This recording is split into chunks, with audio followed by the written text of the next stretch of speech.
Muito bem. É muito bom estar aqui com vocês. Eu anotei algumas coisinhas para falar aqui antes de começar, espero não esquecer de nenhuma delas. Em primeiro lugar, quero pedir desculpas se frustro vocês de estar no lugar do professor Manuel, que é o nosso grande mestre e líder já há um bom tempo nesse assunto das palavras aí do Apocalipse. Ele apresenta esses seminários, esses estudos já há vários anos. Mas eu queria dizer para vocês que eu tive o privilégio de assistir o batismo do professor Manuel, dele e de toda a família. Batizou ele, a esposa dele e os três filhos.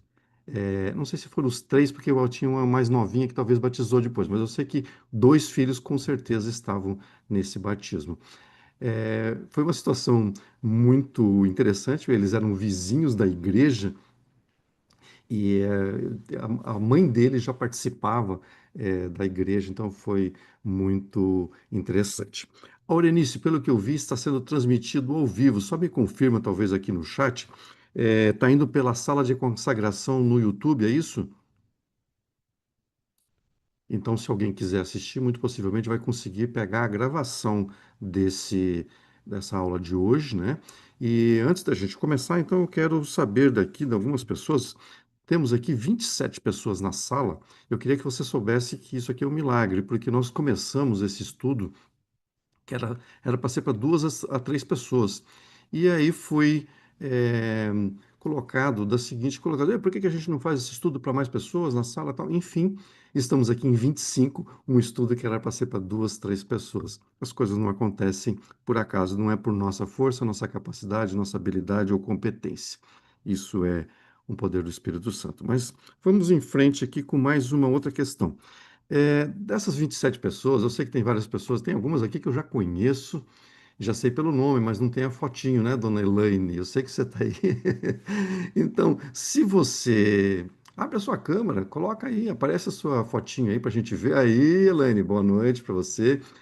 Anota aqui no chat, quem tem chance de fazer isso, de que cidade você está falando. Porque às vezes a gente pensa, tem 27 pessoas, 26 reunidas, né? Mas da onde que é? A Elaine, eu sei que é de Brusque, tá? Então já estou dando aqui a Elaine de Brusque, nós somos parte da equipe de evangelismo aqui da região norte do estado de Santa Catarina. Na verdade, é que um estado é dividido em duas partes. A nossa partezinha aqui da região sul é a região norte, mas enfim, é o sul, tá? Então anota ali. Ó, tem gente de Fortaleza. Muito bem. Eu não sei o teu nome, já é Suzana de Fortaleza. Tem aqui também a Eliane, que está falando de Brasília. Sou de Pedras de Fogo, na Paraíba. Olha só que legal. São Paulo, capital, a Reni. É, a Aurenice, eu já sei que é de Minas Gerais, né? Contagem. Keila, não lembro, Keila, você é de Brasília, né? Arlete, norte da Bahia, próxima Jacobina, Cissa de Monteiro Lobato, quem mais aqui? Taguatinga, Regina. Olha, a Kátia de Massachusetts, falei certo? É assim a pronúncia? Nos Estados Unidos, que legal, Kátia, seja bem-vinda aqui também na nossa sala. A Dione está de Lagoas, Minas Gerais. Os mineiros estão dominando aqui o espaço, né? Erasmo do Norte do Paraná. Oh, está mais perto, tem gente aqui do Sul. Eu sou paranaense, sou nascido em Curitiba. Muito bem. Nilson Gomes, de São Paulo. É isso aí, Nilson. Eu estava vendo só Samsung ali em cima, não consegui identificar. Bom, a ideia da gente colocar os nomes, a gente torna isso um pouquinho mais pessoal. Reuniões online são, de uma certa forma, Mariana Paixão, de São Paulo. São Paulo capital, Mariana?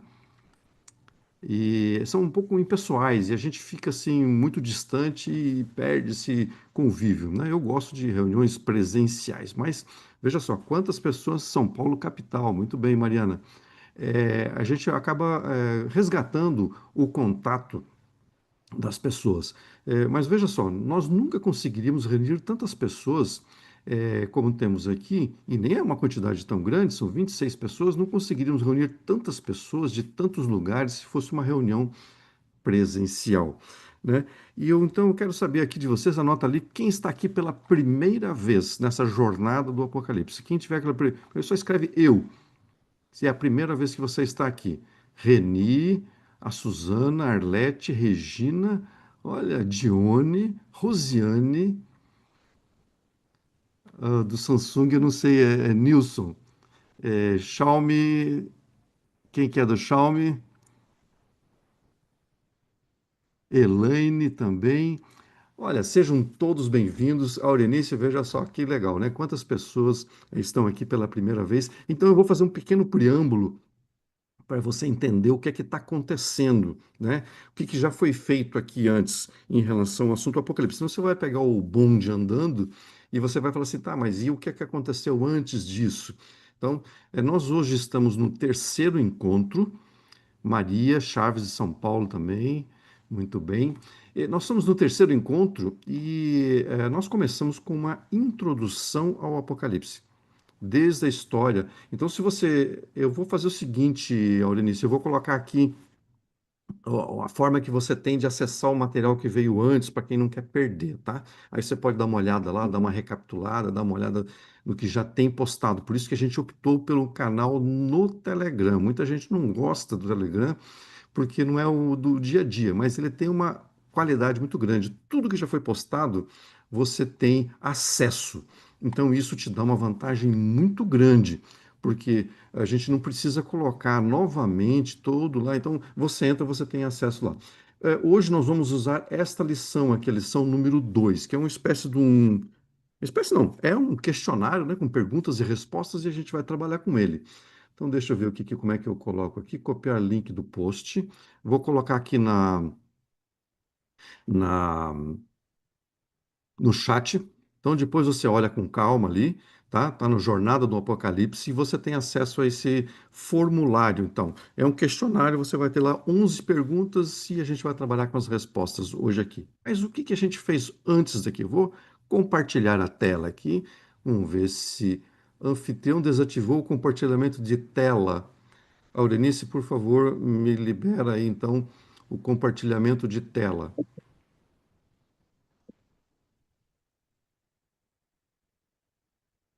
Talvez tenha liberado para o meu outro. Isso, agora sim. Então vamos lá, compartilhamento de tela. Vamos aqui, compartilhar. Vocês estão enxergando a minha tela? Sim. Então tá, aqui dentro do Jornada do Apocalipse, você tem, que está lá no Telegram, você tem então aqui o link da sala. Vocês estão vendo o que eu estou mostrando aqui com o apontador? Deixa eu pegar o apontador aqui, anotar. Isso aqui. Estão vendo aqui? Então, aqui tem o link da sala aqui da jornada. Esse link também está lá dentro da sala de consagração. Veja só, a sala de consagração se reúne todos os dias às 5 horas da manhã. Aurenice, se você quiser colocar o link depois ali no chat, é um excelente momento de consagração e todas as pessoas têm vários palestrantes, é um trabalho muito bonito feito pela Aurenice e a equipe que atua junto com ela. Então, essa jornada está sendo feita aqui na sala de consagração e a gente criou esse canal para você poder receber o material. Acontece que nem todas as pessoas têm acesso à jornada, por causa do horário ou porque de repente está ocupado com alguma outra coisa. Então a gente criou um ecossistema em que você pode espalhar essa informação para todos os seus amigos, conhecidos e desconhecidos, seus vizinhos, familiares, amigos, e tal. E a gente criou um dossiê Apocalipse. Ali dentro você vai ter acesso a tudo que gera sobre o assunto Apocalipse, não só aqui na jornada. Então a ideia do dossiê é o seguinte: digamos que sai uma notícia sobre a lei dominical. Puxa vida, está totalmente ligado ao assunto, mas já acabou a jornada, e agora como é que. Então, você acompanha aqui no dossiê. Ou, de repente, a jornada foi na sexta-feira à noite, na quarta-feira sai a notícia. A gente vai colocar aqui no dossiê. O dossiê, o nome já diz, né? A gente agrupa tudo num dossiê, tá? E esse ecossistema, por quê? Porque tem algumas pessoas que preferem o WhatsApp, outros preferem o Telegram, outros não gostam do Telegram. Alguns preferem o Instagram, outros preferem o YouTube. Sim, no YouTube então tem materiais riquíssimos, inclusive um podcast, tá? Que é o primeiro que aparece aqui. Você está vendo lá. Então tem um podcast que você pode acompanhar todas as informações que você vai ter hoje aqui. Amanhã já vai estar, amanhã de tarde eu faço isso, já vai estar lá no podcast. Uma maneira mais dinâmica de você recapitular a mesma informação que você está recebendo aqui. Tem também O Instagram. Mas o Instagram é para o quê? Você tem o seu amigo, né? Seu amigo de repente está com uma Bíblia na mão e aí você pergunta para ele assim: Você entende tudo que você lê aí na Bíblia? Em geral, qual vai ser a resposta? Entendo, tem algumas coisas que eu não entendo, né? E daí, se ele por acaso falar que entende, a maioria, daí você já vai para o Apocalipse. E o Apocalipse, você entende tudo que está escrito ali? Aí a resposta dele pode ser que não. E mesmo muitas pessoas que estudam bastante a Bíblia também têm essa dificuldade. Então, o que que acontece? Qual que é a tua oportunidade? Fala assim, ó, pois olha só, você prefere que eu te mande alguma coisa no Instagram ou no WhatsApp? Onde que é o teu lugar melhor? Cada um tem sua rede social de preferência, certo? Aí você fala, ah, é no Instagram? Pois eu tenho aqui o Instagram, ó, dá uma olhada lá. Não conta para ele tudo. Deixa um gostinho de surpresa. Se você contar tudo, ele não vai, porque você já disse o que quer, né? Então dá uma olhada lá que tem um material para você. Um dossiê. Pode falar, tem um dossiê. Ele vai gostar. Se ele não gostar, não tem problema. Se, o teu mote é jogar a semente, né? Tem no Facebook também, tá? E tem também um canal no WhatsApp. Por quê? Porque as pessoas estão no WhatsApp. O canal é bom também porque fica tudo lá guardado, o canal. Então, se você quiser conversar, tem uma comunidade lá também, então tudo certinho. Cada um vai entrando onde achar por bem.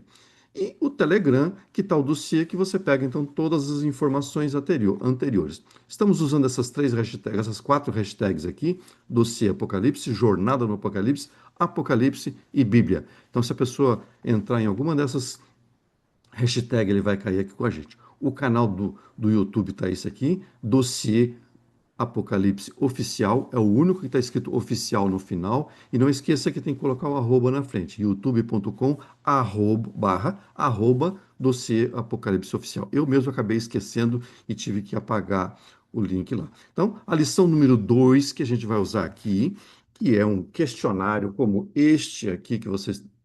Vamos ver se a minha câmera não quer mostrar, porque ele está com compartilhamento. Enfim. É, então, o tema número 2, você pode acompanhar. Se hoje você não pegar, não tem problema, vai estar disponível para você lá depois. Tá bom? Bom, vamos para o estudo então. Eu vou citar somente aqui rapidamente, para não tomar muito tempo da aula de hoje. Deixa eu sair dessa tela aqui. Vamos para a tela aqui e trazendo para cá. Não foi. Deixa eu tirar daqui, então, porque compartilhamento de tela tem que interromper e criar um novo compartilhamento para vir para cá. Está carregando. Isso, já estamos ali. Agora deixa eu tirar essas pecinhas aqui da frente, que senão eu não consigo abrir. Aqui, compartilhamento de tela. Prontinho? É isso aí. Se alguém quiser fazer alguma observação em relação se está com um áudio bom, se a tela está boa, coloca aqui no chat que eu estou com o chat aberto para ir acompanhando o que vocês vão escrevendo, tá bom? Muito bem. Nós tivemos inicialmente então a introdução sobre o Apocalipse. E a introdução foi trazendo a história desde o Egito a todos os reinos com a descrição da estátua de Nabucodonosor até chegar aos pés da estátua. Depois nós vimos, então, isso é recapitulação, estou falando de uma forma, uma frase só, e você tem tudo isso lá dentro do YouTube. É muito bom você ver, tá? Depois, o que que acontece?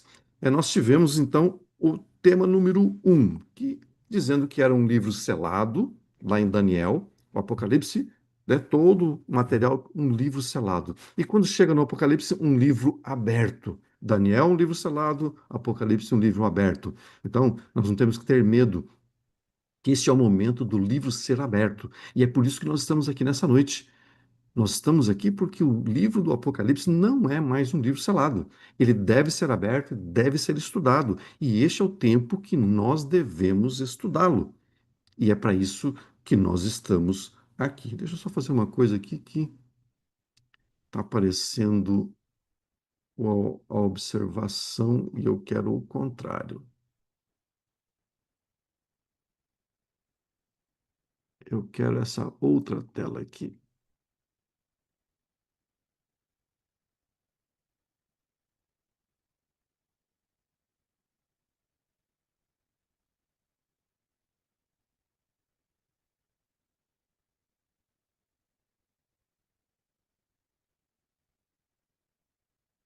Alternar entre modo de observação. Isso, agora sim.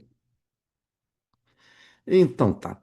Vamos lá para a parte inicial. Hoje é o tema número 2, o personagem central do Apocalipse. Muitos de nós já devemos saber, mas nós vamos tratar o estudo da mesma forma que o professor Manuel trata. Quem dá as respostas não é o Eliezer, não é o professor Manuel. É o próprio texto bíblico, que nós entendemos ser a palavra de Deus. Ou seja, não temos um homem falando aqui. Nós entendemos que é Deus falando para cada um de nós. Vamos lá? O personagem central, então, é o Apocalipse, do Apocalipse é. A palavra do Apocalipse é de origem grega e ele significa revelar, ou descobrir, ou desvendar. O livro começa dizendo, então, que a revelação de nosso Senhor Jesus Cristo, em Apocalipse 1, verso 1, e expõe um terrível conflito que alcança dimensões cósmicas, no qual existe um vilão implacável e um herói que impressiona. Muitos ignoram que este herói é o próprio Jesus Cristo, identificado por 38 nomes e títulos descritivos diferentes. Nos primeiros 3 capítulos, ele é mencionado 137 vezes. E em todo o livro existem umas 250 referências à sua pessoa. Veja que é uma quantidade considerável de pessoas e nós não podemos ignorar que possa ser um outro personagem, um personagem central da Bíblia. Não tem como, né, pela quantidade de vezes que é mencionado. Olha só. Então, aqui temos a primeira pergunta. Então, se você tem lá o questionário, vai lá na primeira pergunta que diz assim: como descreve o Apocalipse a grandiosidade de nosso Senhor Jesus Cristo? Então, tá em Apocalipse capítulo 1, do verso 10 até o verso 16. Tem uma sequência de descrições. Aí fala assim: como era a sua roupa? Vestes talares. O que que é vestes talares? Eu fui procurar, porque eu também não sabia antigamente o que que era uma veste talar. Uma veste talar é uma veste que cobre o corpo inteiro até os calcanhares. A gente deve conhecer alguma pessoa que já usou uma beca num coral, né? Ou uma toga, quando a gente vai em algum lugar que existe uma toga, ou uma batina. Então, isso é uma veste talar. É uma veste comprida que cobre todo o rosto. Então, a descrição de Jesus Cristo era que ele estava usando vestes talares. Tinha uma cinta de ouro, os seus cabelos eram brancos como alva lã, como neve, e os seus olhos como chama de fogo.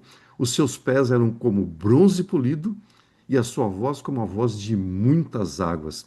E o seu rosto brilhava como o sol na sua força. Lembro quando Moisés desceu do monte e só de ter contemplado atrás da rocha, o seu rosto brilhava que ninguém conseguia nem olhar para ele. E aqui dá uma descrição também dessa forma, como era o seu rosto, brilhava como o sol na sua força.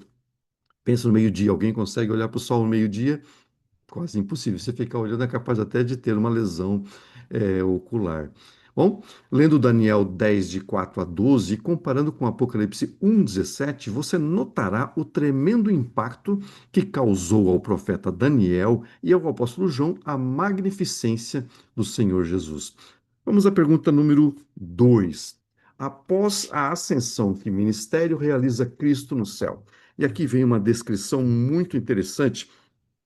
Pergunto a você que está nos assistindo: tem alguém aqui que é jurista ou trabalha na área da advocacia, um oficial de justiça, ou quem sabe um juiz, né? Então, veja só, tem alguém que está nessa área. Veja só que agora vamos dar uma descrição muito interessante, porque a gente está acostumado a ter é, esses papéis segmentados. Cada um tem um papel separado. E olha só o ministério de Cristo no céu. Ele é advogado, ele é o intercessor, ele é o sumo sacerdote, ele é mediador e, ao mesmo tempo, ele é o juiz. Para nós humanos, isso parece uma coisa que não tem nexo, mas, ao mesmo tempo, é, quer dizer que ele tem controle de toda a situação. Ele está presente em todos os momentos, em todos os papéis. Não resta uma parte que não seja que ele não esteja envolvido. Né? É importante observar que o ministério de Cristo, na atualidade, é o tempo que nós estamos vivendo agora, junto ao tribunal celestial, está em conexão com diversos livros, os quais afetam. Não está passando na tela principal. Ah, peraí. Então, peraí. Deveria estar passando. Muito obrigado por me avisar, amigo. Exibir, porque eu mudei aqui e era para estar indo para lá. Então vamos lá.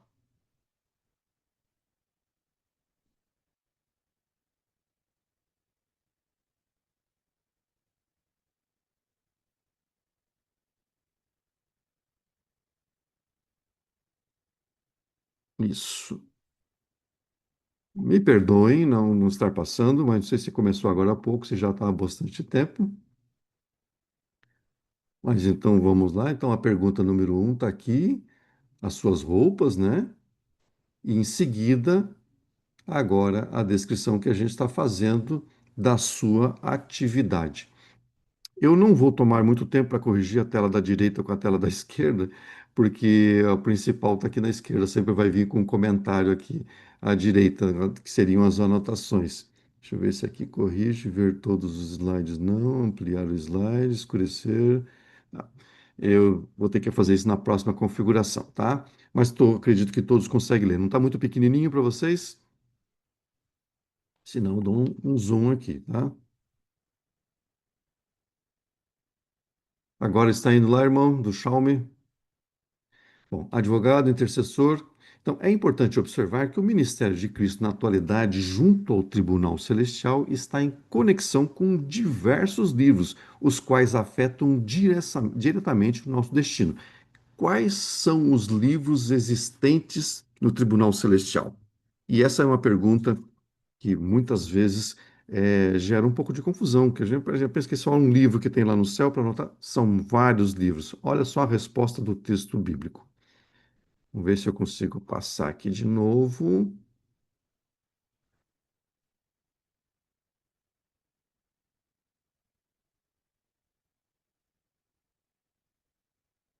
Reiniciar.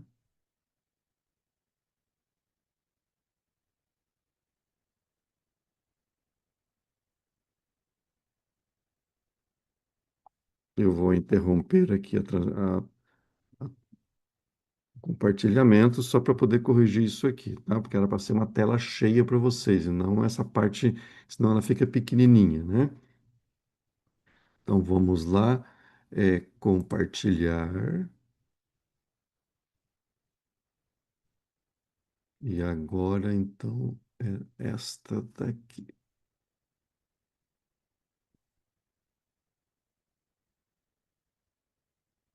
Agora sim, estão com a tela cheia. Perfeito?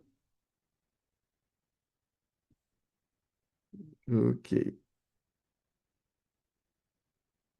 Certo, né? Quem está no chat aí quiser depois confirmar. Até porque quem está no celular daí ficaria com a tela muito pequenininha e não é essa a nossa intenção. Talvez eu fique olhando um pouco mais de lado aqui para a câmera, porque daí eu estou com a tela aqui da direita, mas eu acho que todos vão compreender a situação. Quais são os livros, então? Os livros existentes.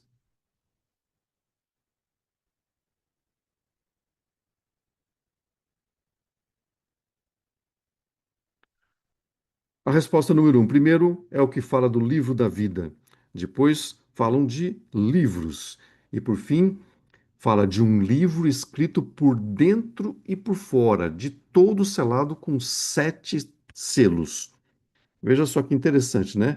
Então, um livro que é escrito dos dois lados, por dentro e por fora. Alguém já viu um livro assim? Eu nunca vi. Mas eu consigo imaginar por quê. Vamos ver o comentário que tem aqui. Todos estes livros são mencionados em conexão com o juízo. Os que são redimidos do pecado têm seus nomes no livro da vida e, por outro lado, serão apagados e não serão inscritos nesse livro os nomes dos que rejeitam a pessoa de Cristo, sua palavra, suas orientações, suas mensagens e seus testemunhos. E aí cria uma preocupação muito grande agora, né? Estes terão seus nomes inscritos no livro da condenação, escrito por dentro e por fora. O que nós pensamos quando um livro é escrito por dentro e por fora? Faltou espaço, né? Dando a entender com esta expressão que está repleto de nomes. Isto é, que são muitos os que rejeitaram a salvação durante sua vida e finalmente terão de ser destruídos porque não permitiram ser restaurados à imagem e semelhança de Cristo. Uma forma de nós revermos todos os nossos conceitos e os nossos pensamentos a respeito da inclusão ou não dos nossos nomes nesse livro. Nosso amável e poderoso Salvador, em Apocalipse 4 e 5, descreve uma cena de angústia vivida por São João ao descobrir que ninguém tinha poder para abrir os selos do misterioso livro escrito por dentro e por fora, que estava na mão do Senhor e Deus, o nosso Pai.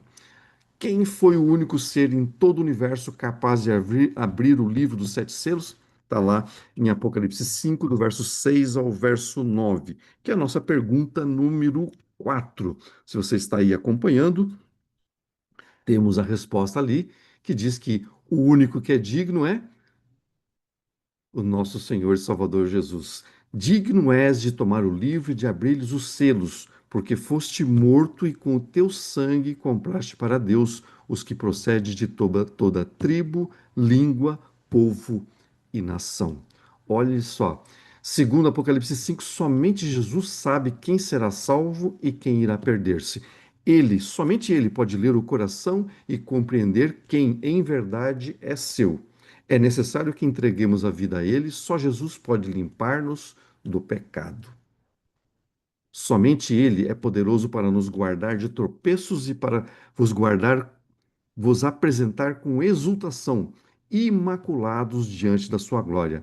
São Judas 24. Na verdade, abaixo do céu não existe nenhum outro nome dado entre os homens pelo qual importa que sejamos salvos. E ainda, para que ao nome de Jesus se dobre todo o joelho, nos céus, na terra e debaixo da terra, e toda língua confesse que Jesus Cristo é Senhor, para a glória de Deus Pai. Filipenses 2, do verso 10 e o verso 11. Por isso é que João, em Apocalipse 5, chorava sem consolo, sem nenhuma esperança, até que aparece Jesus. Também nos é explicado por que, na visão, os 24 anciãos exclamaram com regozijo, digno és, quando Jesus interveio em favor daqueles pelos quais morreu. A pergunta número 5, então, começa com: segundo os 24 anciãos do tribunal, o que qualificou Jesus como o único ser digno de abrir o livro selado? A resposta está em Apocalipse 5, o verso 8 ao verso 12. Porque foste morto e com o teu sangue compraste para Deus os que procedem de toda tribo, língua, povo e nação.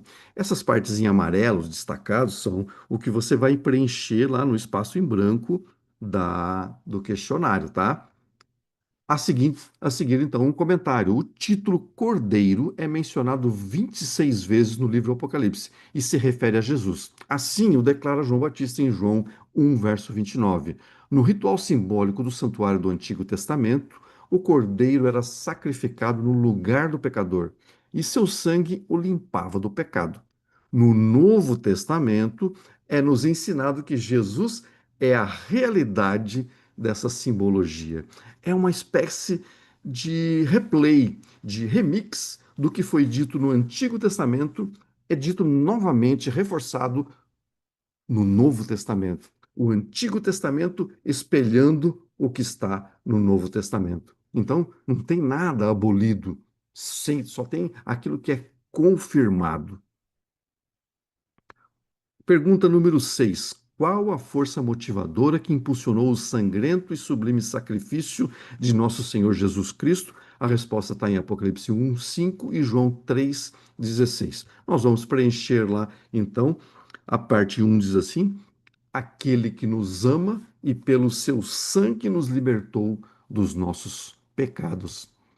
Número 2, porque Deus amou o mundo de tal maneira que deu o seu Filho único, né, unigênito, para que todo aquele que nele crê não pereça, mas tenha a vida eterna. Esse é o verso de memorizar, o verso preferido de muitas pessoas. Eu, por muito tempo, tinha esse verso também decorado como o meu verso preferido.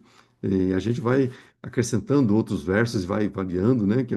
Às vezes a gente vai falar esse verso, oh, alguém já falou, então tem que ser o outro. Então, é um verso muito bonito que espelha o tamanho do amor de Deus em dar o seu Filho único para nos salvar. Pergunta número 7. Por que tem valor substituinte, ele morreu em nosso lugar, o sacrifício de Jesus? Por quê? Não poderia ser um anjo, não podia ser um outro ser humano. Aqui então tem textos, tem vários textos em Isaías, Coríntios, Romanos e Hebreus. Nós vamos buscar as respostas nele nesses textos, né? Então, começando com o primeiro texto. Certamente ele tomou sobre si as nossas enfermidades e as nossas dores levou sobre si. Mas ele foi traspassado pelas nossas transgressões e moído pelas nossas iniquidades. O castigo que nos traz a paz estava sobre ele, e pelas suas pisaduras nós, pecadores, fomos sarados. A resposta número 2 diz que Cristo morreu pelos nossos pecados, segundo as Escrituras. Então, quem devia estar morrendo lá era nós. Lembra que o salário do pecado é a morte? Então, essa condenação que estava sobre nós, Jesus foi lá e pagou. E por que que tinha que ser Jesus? Por que que foi ele o único que tinha condição de substituir? Porque o salário do pecado é a morte, nós vimos aqui agora. Antes ele foi tentado em todas as coisas, à nossa semelhança, mas sem pecado. Então, a única pessoa que podia substituir era a pessoa de Jesus Cristo, porque ele substituiu sem pecado a nossa morte. Então, tinha que ter um justo morrer pelo injusto. Essa era a regra. Número 8. A pergunta número 8 diz assim: que outro grande privilégio recebemos da parte de nosso Salvador ao aceitar seu sacrifício e vida? Está no verso 6 do capítulo 1 de Apocalipse. Vamos ver? E ele nos constituiu reino e sacerdotes para o seu Deus e Pai. Olha que privilégio sermos constituídos como reino e como sacerdotes. Então nós não estamos aqui para fazer a nossa vontade, nós estamos aqui para fazer a vontade de Deus o Pai como seus sacerdotes nesse reino constituído por Ele. No Antigo Testamento, o ser humano se dirigia a Deus através do sumo sacerdote. Pela graça divina, através da vitória na cruz do Calvário, nosso Senhor Jesus Cristo, havendo-se feito sumo sacerdote mais excelente nos céus, podemos achegar-nos diretamente a Deus por meio dele. Veja que grande privilégio, então, nós podemos ter e nos chegar diretamente a Deus, porque agora estamos justificados desde que aceitemos. Com séculos de antecipação, o Antigo Testamento profetizou que o Messias haveria de nascer de uma virgem, Isaías 7,14, na pequena cidade de Belém, Miqueias 5, verso 2. O Novo Testamento confirma que quando Jesus nasceu, essas profecias se cumpriram. Está lá em Mateus 1, 22, 23, capítulo 2, o verso 5 e o verso 6. Mas isto só tem a ver com a natureza humana de Jesus durante sua estadia na Terra. Pergunta número 9, então, que está interligada. Desde quando existia nosso Senhor Jesus Cristo? Muitas pessoas acham, então, que ele existiu só a partir da forma humana. Olha a pergunta número 9, então, dando uma resposta muito contundente a respeito deste assunto e muito importante nesse contexto. Vamos lá, João 17, verso 5 e Miqueias 5, verso 2.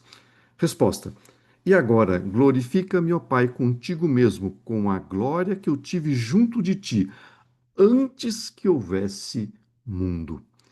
Então, Jesus já existia desde antes que houvesse mundo. Não começou a existir a partir do momento que ele se fez homem e habitou aqui nesta terra. Miqueias 5, verso 2. E tu, Belém Efrata, de ti me sairá o que há de reinar, cujas origens são desde os dias da eternidade. Não tem como ter dúvida a respeito da força dessas palavras, que nós entendemos ser palavra de Deus, se acreditamos na Bíblia como a palavra de Deus. Pergunta número 10: qual era a natureza de Jesus Cristo antes de sua encarnação?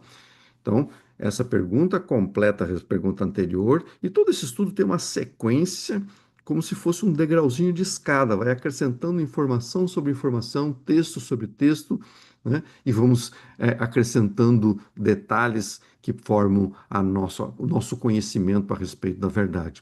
João capítulo 1, verso 1 e verso 14, depois Filipenses 2, o verso 6 e o verso 8. A resposta número 1 diz assim: no princípio era o Verbo, e o Verbo estava com Deus, e o Verbo era Deus. E o Verbo se fez carne e habitou entre nós, cheio de graça e de verdade. E vimos a sua glória, glória como do unigênito do Pai. O texto de Filipenses: pois ele, subsistindo em forma de Deus, não julgou como usurpação o ser igual a Deus.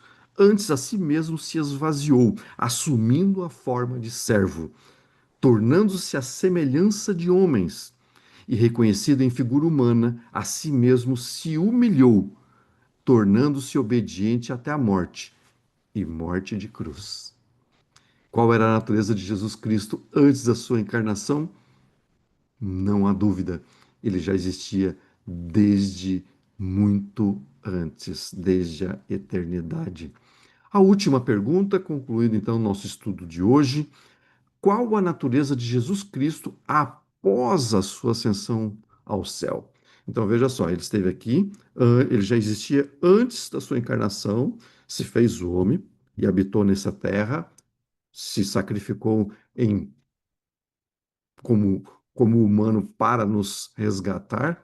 E depois que ele ascendeu ao céu, vamos lá, Romanos 9, o verso 5 diz assim: o qual é sobre todos, Deus bendito para todos sempre. Amém. Ou seja, retornou à sua condição divina, mas com detalhes que nós vamos estudar mais adiante nos próximos estudos, mas com a sua condição divina como Deus bendito para todo o sempre. Que grande maravilha, né? Devido à sua natureza divina, é que Pedro disse que foi Jesus que inspirou os profetas. Em Apocalipse 22, verso 6, disse ser ele, o Senhor, o Deus dos espíritos dos profetas. A Bíblia proclama que Jesus é o Criador e mantenedor de todas as coisas, com o Pai e o Espírito Santo. Está em Gênesis 1, verso 26, João 1, verso 2 e Colossenses 1, do verso 13 ao verso 17. Para refletirmos então nesta noite, só existe um meio de salvação para a humanidade condenada. Sim, existe uma condenação sobre toda a raça humana. O salário do pecado é a morte. Jesus Cristo, o Cordeiro que foi morto desde a fundação do mundo, é o que está lá, então, em Apocalipse 13, o verso 8. Pilatos perguntou ao povo naquela ocasião, quando estavam para sacrificar Jesus: que farei então de Jesus chamado Cristo? E a pergunta para você hoje é a mesma. O que você fará de Jesus chamado Cristo? Eu espero que essa sua resposta seja de aceitação. E este é o momento de decisão, que você possa decidir aceitar o sacrifício que Jesus fez. Você não precisa fazer coisas para ser salvo. Você precisa aceitar o que Jesus fez. Logicamente, depois você vai ter obras que confirmam essa sua aceitação. Mas não tente fazer nada para obter a salvação, para ganhar a salvação ou para merecer a salvação. Nós não merecemos. O único que merece foi Jesus. E ele nos cobre com esse seu sacrifício todos os pecados. Por isso, meu convite hoje a você: aceite o convite que Jesus está lhe fazendo. Aceite o sacrifício que ele fez por você. Ele é o personagem central do Apocalipse. Eu espero que você esteja com o coração derretendo nesse momento de aceitação ao que Jesus está lhe oferecendo. Não porque é uma coisa fácil de fazer. Talvez você fique pensando nas coisas que talvez você tenha que abrir mão. Agora, não pense nisso. Pense somente no grande sacrifício que ele fez por você. E se você aceita, diga amém aí onde você está.